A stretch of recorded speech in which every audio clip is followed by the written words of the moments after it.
Buongiorno. Boh. Ok, oggi non è proprio caso. Cosa è successo? Ok.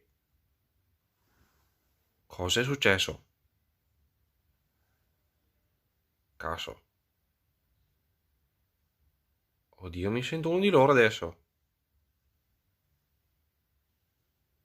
Io va via, bene. Oh, speriamo solamente non sia tutta giornata così adesso. Vabbè, mi sento a casa ormai. Tanto ormai qua parlano tutti così. Caso. Vabbè, bellino ciò. Spero solo non continui tutta la giornata.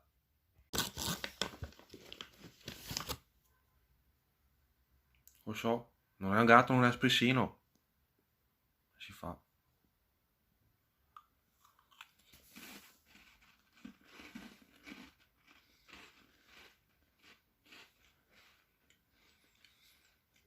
Più serio. Dentro Non so, che fame. Ostra. Scusa, oggi sono parlato veneto. Ostia. Buona, sì. Cazzo, se è buona.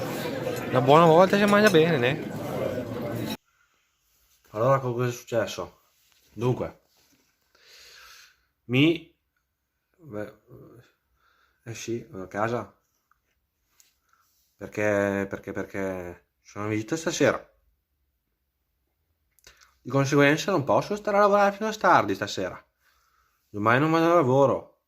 Perché sì, cioè... Scusate se torno a casa a Parma. Come faccio a tornare qua poi? Quindi... Sarà un minuto a casa, sì? Sì.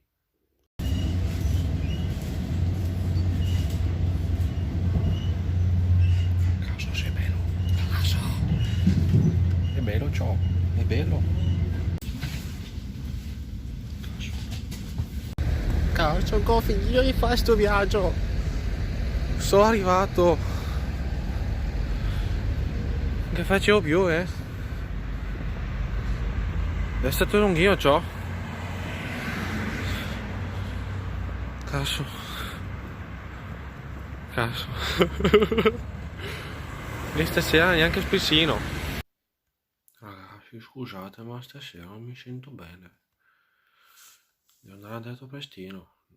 Quindi, buonanotte, ciao.